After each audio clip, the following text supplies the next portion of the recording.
History of the Sabbath and the first day of the week, showing the Bible record of the Sabbath, also the manner in which it has been supplanted by the heathen festival of the sun, by J. N. Andrews, Steam Press of the Seventh-day Adventist Publishing Association, Battle Creek, Michigan, 1862. Preface. The history of the Sabbath embraces the period of 6,000 years. The seventh day is the Sabbath of the Lord. The acts which constituted it such were, first, the example of the Creator, secondly, His placing His blessing upon the day, and thirdly, the sanctification or divine appointment of the day to a holy use. The Sabbath, therefore, dates from the beginning of our world's history. The first who Sabbatized on the seventh day is God the Creator, and the first seventh day of time is the day which He thus honored. The highest of all possible honors does, therefore, pertain to the seventh day. Nor is this honor confined to the first seventh day of time, for so soon as God had rested upon that day, He appointed the seventh day to a holy use, that man might hallow it in memory of his Creator. This divine appointment grows out of the nature and fitness of things, and must have been made directly to Adam, for himself and wife were then the only beings who had the days of the week to use. As it was addressed to Adam while yet in his uprightness, it must have been given to him as the head of the human family.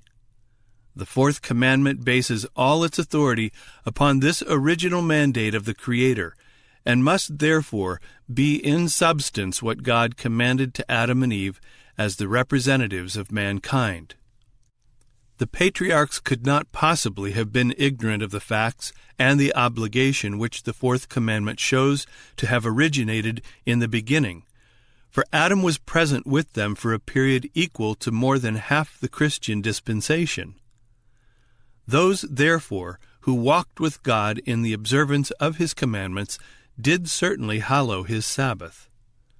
The observers of the seventh day must therefore include the ancient godly patriarchs, and none will deny that they include also the prophets and the apostles.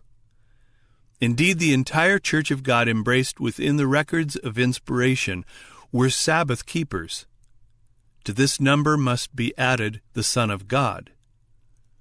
What a history, therefore, has the Sabbath of the Lord!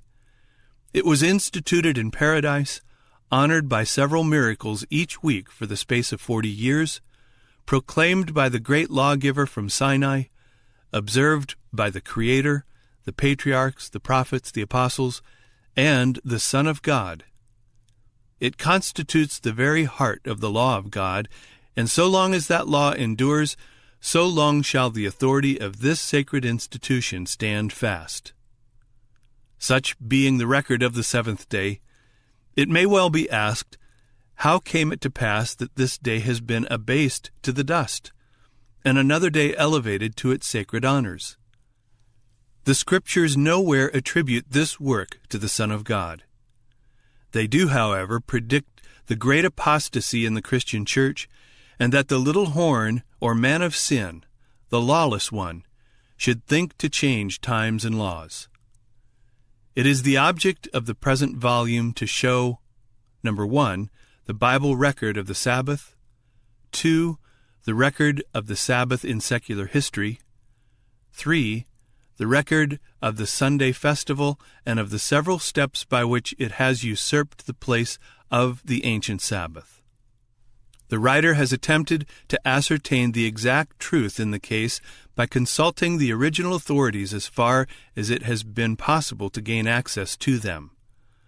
The margin will show to whom he is mainly indebted for the facts presented in this work, though it indicates only a very small part of the works consulted. He has given the exact words of the historians, and has endeavored conscientiously to present them in such a light as to do justice to the authors quoted. It is not the fault of the writer that the history of the Sunday festival presents such an array of frauds and of iniquities in its support. These are, in the nature of the case, essential to its very existence, for the claim of a usurper is necessarily based in fraud. The responsibility for these rests with those who dare commit or uphold such acts. The ancient Sabbath of the Lord has never needed help of this kind, and never has its record been stained by fraud or falsehood. J. N. Andrews, Battle Creek, Michigan, November 18, 1873. Chapter 1. The Creation. Time, as distinguished from eternity, may be defined as that part of duration which is measured by the Bible.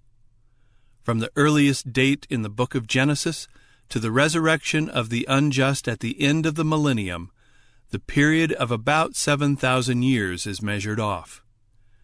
Before the commencement of this great week of time, duration without beginning fills the past, and at the expiration of this period, unending duration opens before the people of God. Eternity is that word which embraces duration without beginning and without end. And that being whose existence comprehends eternity is he who only hath immortality, the King eternal, immortal, invisible, the only wise God.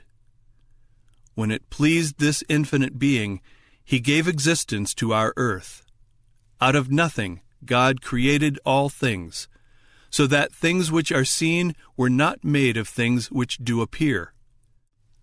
This act of creation is that event which marks the commencement of the first week of time. He who could accomplish the whole work with one word chose rather to employ 6 days, and to accomplish the result by successive steps. Let us trace the footsteps of the Creator from the time when he laid the foundation of the earth until the close of the 6th day, when the heavens and the earth were finished, and God saw everything that he had made, and behold, it was very good. On the first day of time God created the heaven and the earth. The earth thus called into existence was without form and void, and total darkness covered the Creator's work. Then God said, "Let there be light," and there was light. And God divided the light from the darkness, and called the one day and the other night. On the 2nd day of time God said, "Let there be a firmament." In the margin, the Hebrew word is expansion. In the midst of the waters, and let it divide the waters from the waters. The dry land had not yet appeared, consequently the earth was covered with water.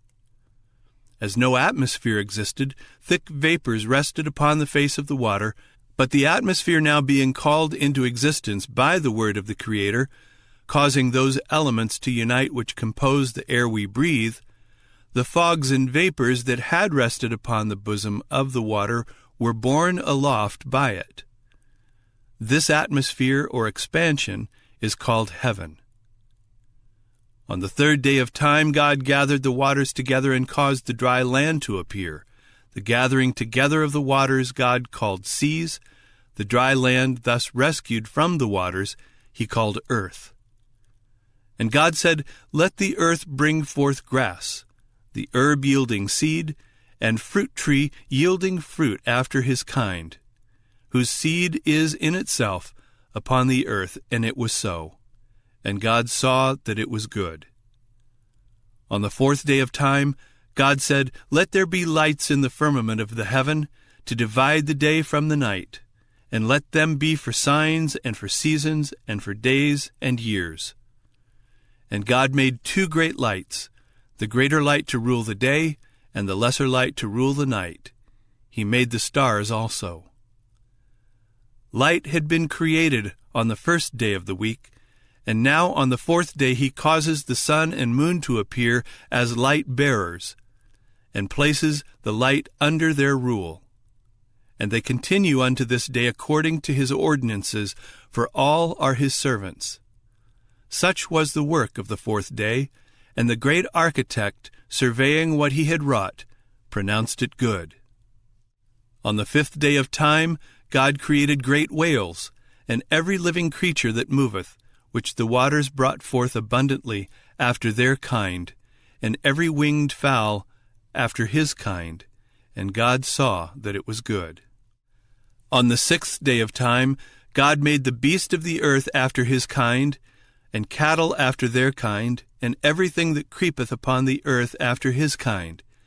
And God saw that it was good. Thus the earth, having been fitted for the purpose, was filled with every order of living creature, while the air and waters teemed with animal existence. To complete this noble work of creation, God next provides a ruler, the representative of himself, and places all in subjection under him. And God said, Let us make man in our image, after our likeness, and let them have dominion over the fish of the sea, and over the fowl of the air, and over the cattle, and over all the earth, and over every creeping thing that creepeth upon the earth. And the Lord God formed man of the dust of the ground, and breathed into his nostrils the breath of life, and man became a living soul. The Lord God planted a garden eastward in Eden, and there he put the man whom he had formed. And out of the ground made the Lord God to grow every tree that is pleasant to the sight, and good for food, the tree of life also in the midst of the garden, and the tree of knowledge of good and evil. Last of all, God created Eve, the mother of all living. The work of the Creator was now complete. The heavens and the earth were finished, and all the host of them, and God saw everything that he had made, and behold, it was very good. Adam and Eve were in paradise. The tree of life bloomed on earth. Sin had not entered our world, and death was not here, for there was no sin. The morning stars sang together, and all the sons of God shouted for joy. Thus ended the sixth day. Chapter 2. The Institution of the Sabbath. The work of the Creator was finished, but the first week of time was not yet completed. Each of the 6 days had been distinguished by the Creator's work upon it, but the seventh was rendered memorable in a very different manner. And on the seventh day God ended his work which he had made, and he rested on the seventh day from all his work which he had made. In yet stronger language it is written, On the seventh day he rested and was refreshed. Thus the seventh day of the week became the rest day of the Lord. How remarkable is this fact! The everlasting God, the Lord, the Creator of the ends of the earth, fainteth not, neither is weary.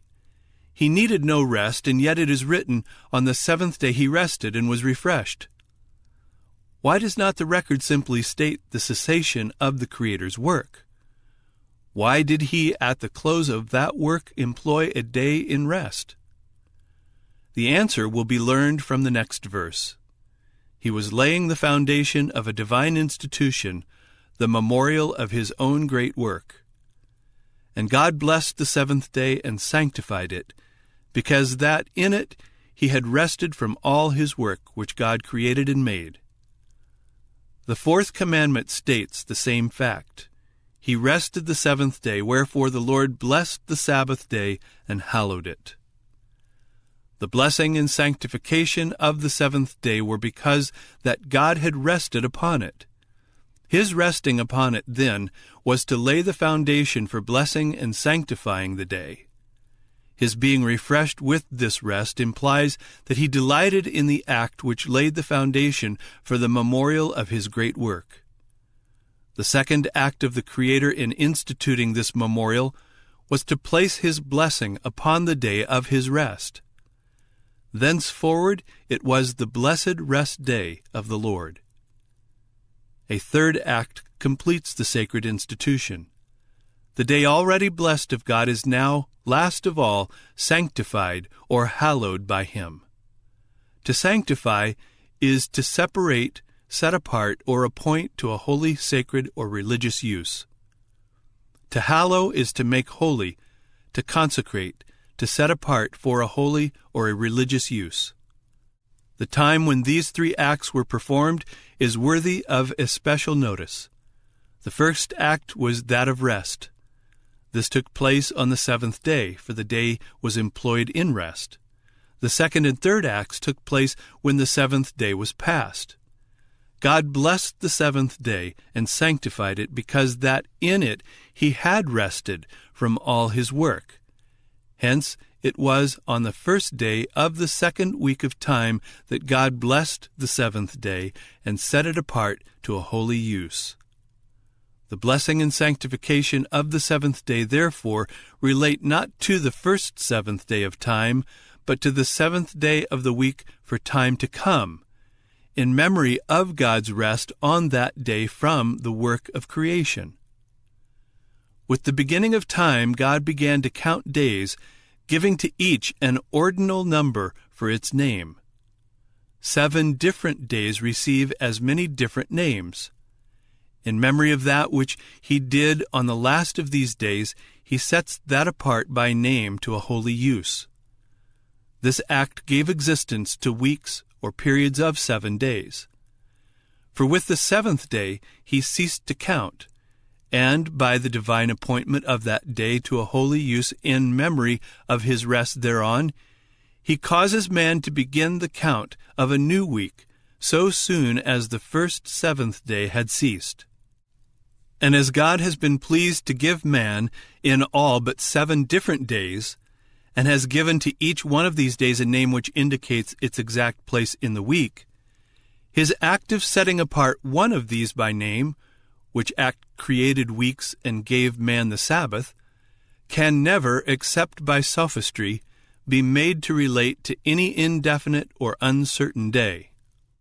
The days of the week are measured off by revolution of our earth on its axis, and hence our seventh day as such can come only to dwellers on this globe.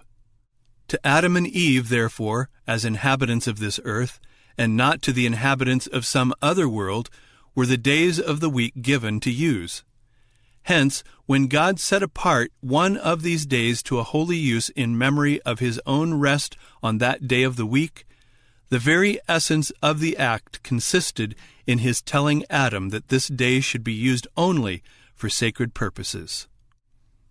Adam was then in the garden of God, placed there by the Creator to dress it and to keep it. He was also commissioned of God to subdue the earth. When therefore the rest day of the Lord should return from week to week, all this secular employment, however proper in itself, must be laid aside, and the day observed in memory of the Creator's rest. Dr. Twiss quotes Martin Luther thus, quote, "And Martin Luther professeth as much," Tome 6, in Genesis 2, verse 3. Quote, "It follows from hence, saith he, that if Adam had stood in his innocency, yet he should have kept the seventh day holy, that is, on that day he should have taught his children and children's children what was the will of God, and wherein his worship did consist. He should have praised God, given thanks, and offered. On other days he should have tilled his ground, looked to his cattle." Close quote. The Hebrew verb kadesh, here rendered sanctified and in the Fourth Commandment rendered hallowed, is defined by Gesenius, quote, "to pronounce holy, to sanctify, to institute any holy thing, to appoint." Close quote. It is repeatedly used in the Old Testament for a public appointment or proclamation. Thus, when the cities of refuge were set apart in Israel, it is written, "They appointed," and in the margin the Hebrew word sanctified, "Kadesh in Galilee in Mount Naphtali, and Shechem in Mount Ephraim," etc. This sanctification or appointment of the cities of refuge was by a public announcement to Israel that these cities were set apart for that purpose. This verb is also used for the appointment of a public fast, and for the gathering of a solemn assembly. Thus it is written, "Sanctify," i.e., appoint, "ye a fast, call a solemn assembly, Gather the elders and all the inhabitants of the land into the house of the Lord your God. Blow the trumpet in Zion, sanctify, i.e. appoint, a fast, call a solemn assembly. And Jehu said, proclaim, and in the margin the Hebrew says sanctify, a solemn assembly for Baal. This appointment for Baal was so public that all the worshippers of Baal in all Israel were gathered together. These fasts and solemn assemblies were sanctified or set apart by a public appointment or proclamation of the fact. When therefore God set apart the seventh day to a holy use, it was necessary that he should state that fact to those who had the days of the week to use. Without such announcement, the day could not be set apart from the others. But the most striking illustration of the meaning of this word may be found in the record of the sanctification of Mount Sinai. When God was about to speak the 10 Commandments in the hearing of all Israel, he sent Moses down from the top of Mount Sinai to restrain the people from touching the mount. And Moses said unto the Lord, The people cannot come up to Mount Sinai, for thou chargest us, saying, Set bounds about the mount, and sanctify it. Turning back to the verse where God gave this charge to Moses, we read, And thou shalt set bounds unto the people round about, saying, Take heed to yourselves, that you go not up into the mount, or touch the border of it. Hence, to sanctify the mount was to command the people not to touch even the border of it, for God was about to descend in majesty upon it. In other words, to sanctify or set apart to a holy use Mount Sinai was to tell the people that God would have them treat the mountain as sacred to himself. And thus also to sanctify the rest day of the Lord was to tell Adam that he should treat the day as holy to the Lord. The declaration, God blessed the seventh day and sanctified it, is not indeed a commandment for the observance of that day, but it is the record that such a precept was given to Adam. For how could the Creator set apart to a holy use the day of his rest, when those who were to use the day knew nothing of his will in the case? Let those answer who are able. This view of the record in Genesis we shall find to be sustained by all the testimony in the Bible relative to the rest day of the Lord. The facts which we have examined are the basis of the Fourth Commandment. Thus spake the great lawgiver from the summit of the flaming mount, Remember the Sabbath day to keep it holy. The seventh day is the Sabbath of the Lord thy God.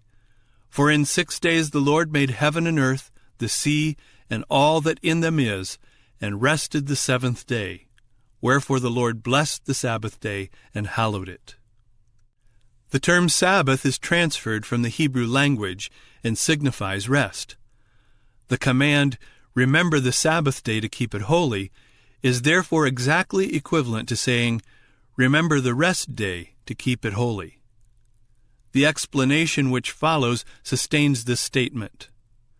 The seventh day is the Sabbath or rest day of the Lord thy God. The origin of this rest day is given in these words, For in 6 days the Lord made heaven and earth, the sea, and all that in them is, and rested the seventh day.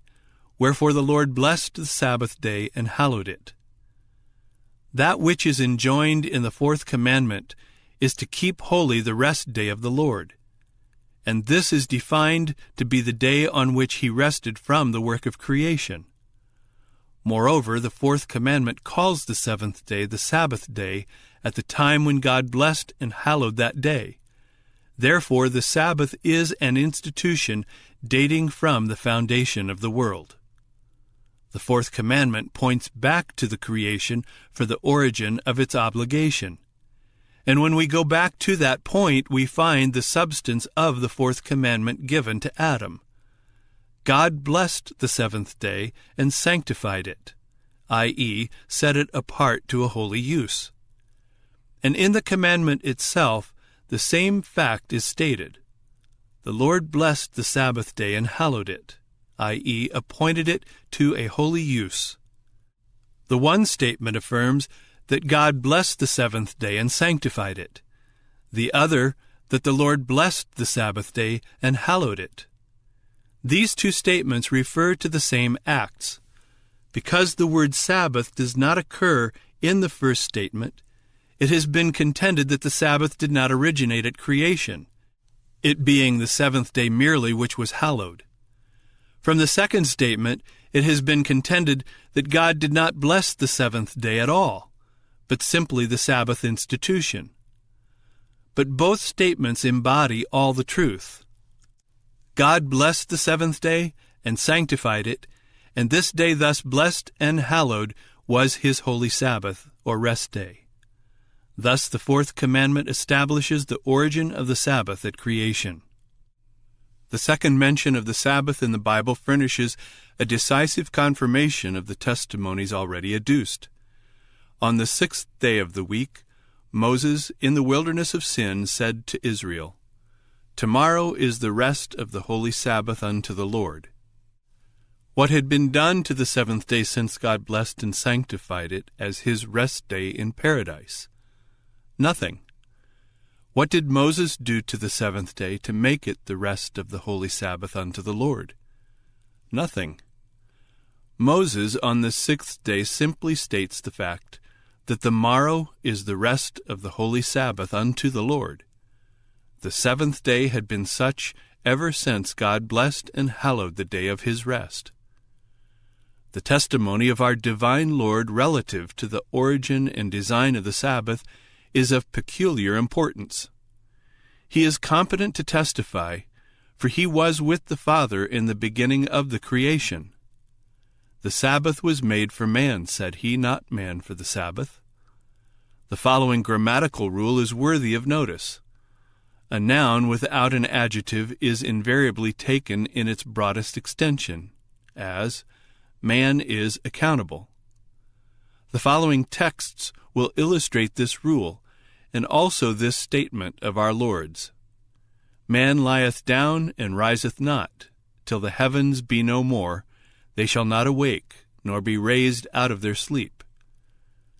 There hath no temptation taken you, but such as is common to man. It is appointed unto men once to die.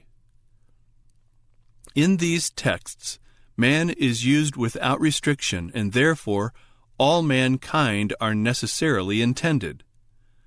The Sabbath was therefore made for the whole human family, and consequently originated with mankind. But the Savior's language is even yet more emphatic in the original. The Sabbath was made for the man, not the man for the Sabbath. This language fixes the mind on the man Adam, who was made of the dust of the ground just before the Sabbath was made for him of the seventh day.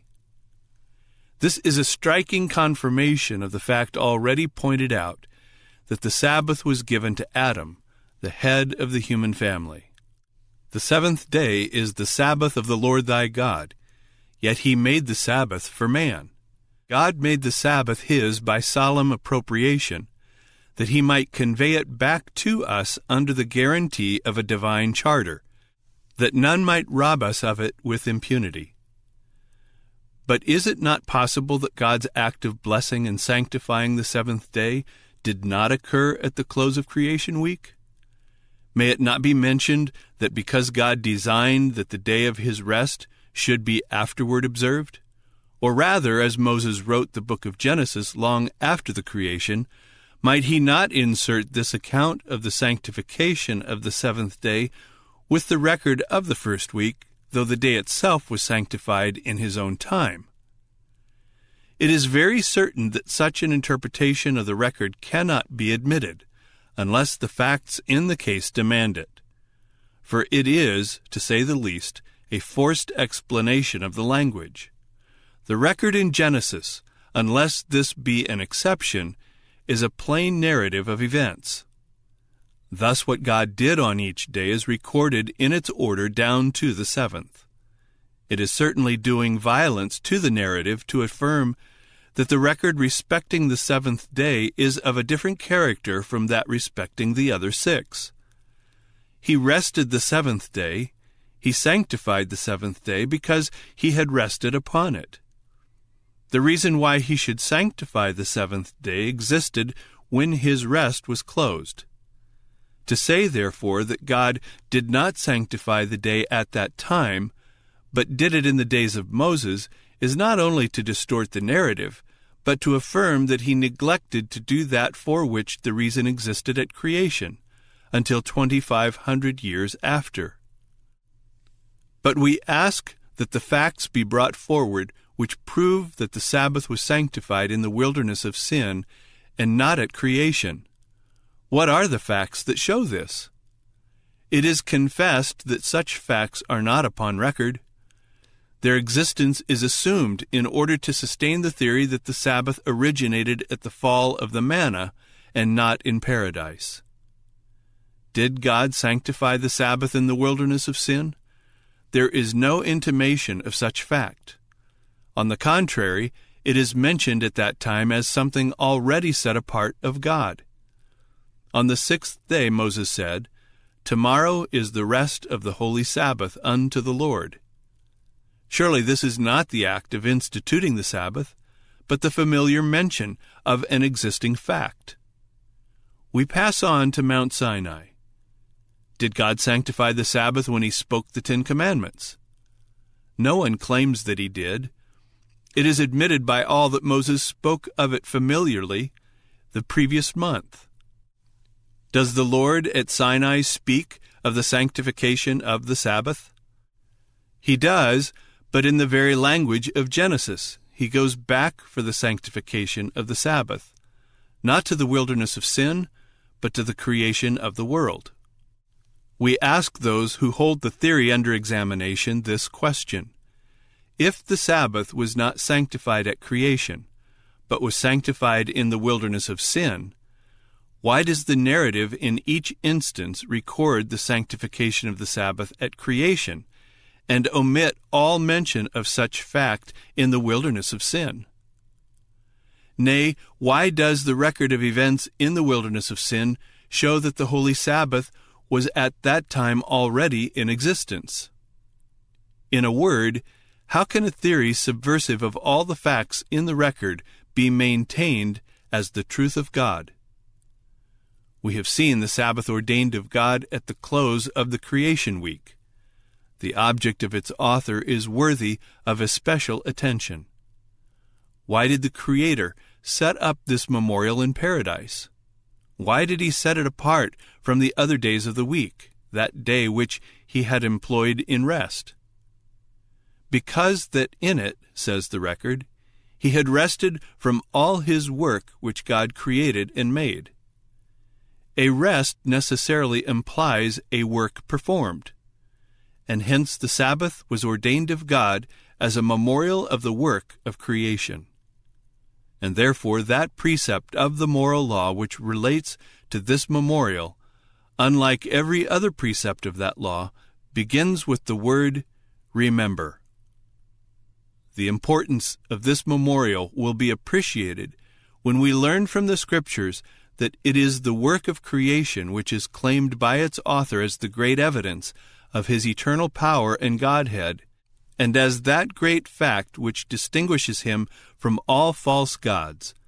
Thus it is written, "He that built all things is God.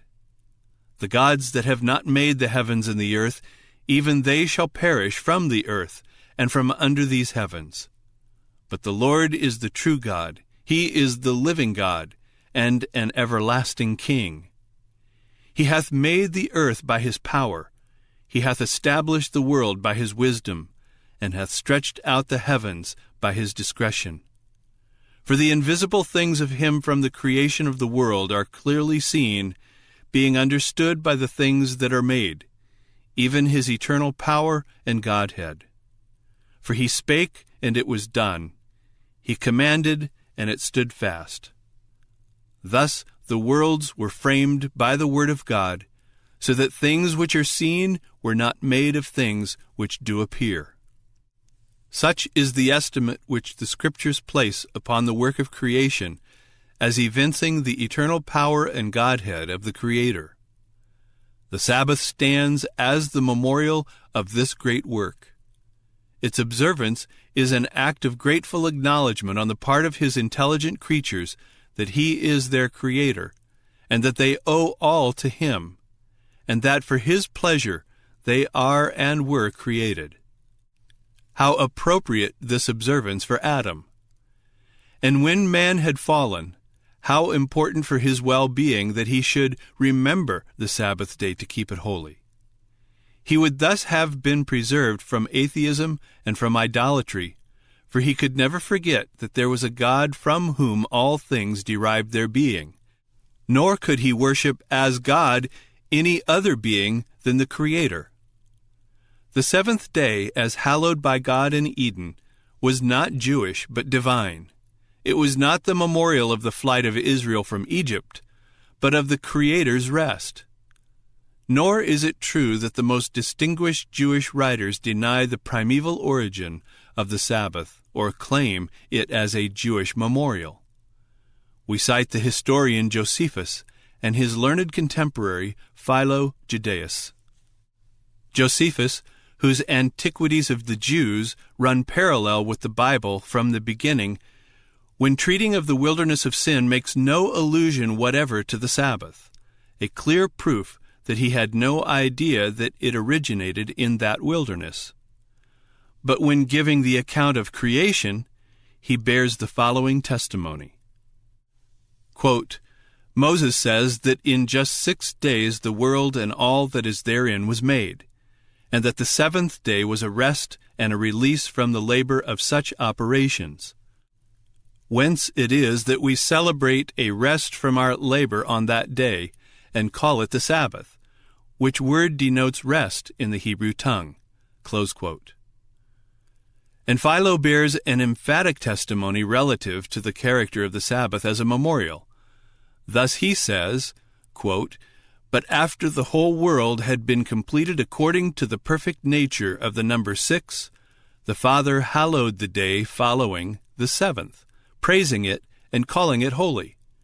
For that day is the festival, not of one city or of one country, but of all the earth, a day which alone it is right to call the day of festival for all people and the birthday of the world. Close quote. Nor was the rest day of the Lord a shadow of man's rest after his recovery from the fall. God will ever be worshipped in an understanding manner by His intelligent creatures. When therefore He set apart His rest day to a holy use, if it was not as a memorial of His work, but as a shadow of man's redemption from the fall, the real design of the institution must have been stated, and, as a consequence, man in his unfallen state could never observe the Sabbath as a delight, but ever with deep distress, as reminding him that he was soon to apostatize from God. Nor was the holy of the Lord and honorable one of the carnal ordinances imposed on them until the time of Reformation, for there could be no Reformation with unfallen beings. But man did not continue in his uprightness. Paradise was lost, and Adam was excluded from the tree of life. The curse of God fell upon the earth, and death entered by sin and passed upon all men. After this sad apostasy, no further mention of the Sabbath occurs until Moses on the 6th day said, Tomorrow is the rest of the holy Sabbath unto the Lord. It is objected that there is no precept in the book of Genesis for the observance of the Sabbath, and consequently no obligation on the part of the patriarchs to observe it. There is a defect in this argument not noticed by those who use it. The book of Genesis was not a rule given to the patriarchs to walk by. On the contrary, it was written by Moses 2,500 years after creation, and long after the patriarchs were dead. Consequently, the fact that certain precepts were not found in Genesis is no evidence that they were not obligatory upon the patriarchs. Thus the book does not command men to love God with all their hearts and their neighbors as themselves, nor does it prohibit idolatry, blasphemy, disobedience to parents, adultery, theft, false witness, or covetousness. Who will affirm from this that the patriarchs were under no restraint in these things? As a mere record of events, written long after their occurrence, it was not necessary that the book should contain a moral code. But had the book been given to the patriarchs as a rule of life, it must of necessity have contained such a code. It is a fact worthy of a special notice that as soon as Moses reaches his own time in the book of Exodus, the whole moral law is given. The record and the people were then contemporary, and ever after the written law is in the hands of God's people as a rule of life and a complete code of moral precepts. The argument under consideration is unsound. Number 1, because based upon the supposition that the book of Genesis was the rule of life for the patriarchs. Number 2, because if carried out, it would release the patriarchs from every precept of the moral law except the 6th. Number 3, because the act of God in setting apart his rest day to a holy use, as we have seen, necessarily involves the fact that he gave a precept concerning it to Adam, in whose time it was thus set apart. And hence, though the book of Genesis contains no precept concerning the Sabbath, it does contain direct evidence that such precept was given to the head and representative of the human family. After giving the institution of the Sabbath, the book of Genesis, in its brief record of 2,370 years, does not again mention it. This has been urged as ample proof that those holy men who during this period were perfect and walked with God in observance of his commandments, statutes, and laws, all lived in open profanation of that day which God had blessed and set apart to a holy use. But the book of Genesis also omits any distinct reference to the doctrine of future punishment, the resurrection of the body, the revelation of the Lord in flaming fire, and the judgment of the great day. Does this silence prove that the patriarchs did not believe these great doctrines? Does it make them any less sacred? But the Sabbath is not mentioned from Moses to David, a period of 500 years during which it was enforced by the penalty of death. Does this prove that it was not observed during this period? The Jubilee occupied a very prominent place in the typical system, yet in the whole Bible a single instance of its observance is not recorded. What is still more remarkable, there is not on record a single instance of the observance of the great Day of Atonement, notwithstanding the work in the holiest on that day was the most important service connected with the worldly sanctuary. And yet the observance of the other and less important festivals of the 7th month, which are so intimately connected with the Day of Atonement, the one preceding it by 10 days, the other following it in 5, is repeatedly and particularly recorded. It would be sophistry to argue from this silence respecting the Day of Atonement, when there were so many instances in which its mention was almost demanded, that the day was never observed. And yet it is actually a better argument than the similar one urged against the Sabbath from the book of Genesis. The reckoning of time by weeks is derived from nothing in nature, but owes its existence to the divine appointment of the 7th day to a holy use in memory of the Lord's rest from the 6 days' work of creation. This period of time is marked only by the recurrence of the sanctified rest day of the Creator. That the patriarchs reckoned time by weeks and by 7s of days is evident from several texts. That they should retain the week and forget the Sabbath by which alone the week is marked is not a probable conclusion. That the reckoning of the week was rightly kept is evident from the fact that in the wilderness of sin on the 6th day the people, of their own accord, gathered a double portion of manna. And Moses said to them, "Tomorrow is the rest of the holy Sabbath unto the Lord." The brevity of the record in Genesis causes us to overlook many facts of the deepest interest. Adam lived 930 years. How deep and absorbing the interest that must have existed in the human family to see the first man, to converse with one who had himself talked with God, to hear from his lips a description of that paradise in which he had lived, to learn from one who created on the sixth day the wondrous events of the creation week, to hear from his lips the very words of the Creator when he set apart his rest day to a holy use, and to learn, alas, the sad story of the loss of paradise and the tree of life.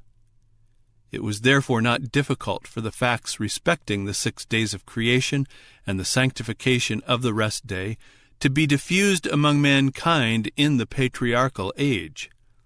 Nay, it was impossible that it should be otherwise, especially among the godly. From Adam to Abraham, a succession of men, probably inspired of God, preserved the knowledge of God upon the earth. Thus Adam lived till Lamech, the father of Noah, was 56 years of age. Lamech lived till Shem, the son of Noah, was 93. Shem lived till Abraham was 150 years of age. Thus are we brought down to Abraham, the father of the faithful. Of him it is recorded that he obeyed God's voice and kept his charge, his commandments, his statutes, and his laws. And of him the Most High bears the following testimony: I know him, that he will command his children and his household after him, and they shall keep the way of the Lord, to do justice and judgment.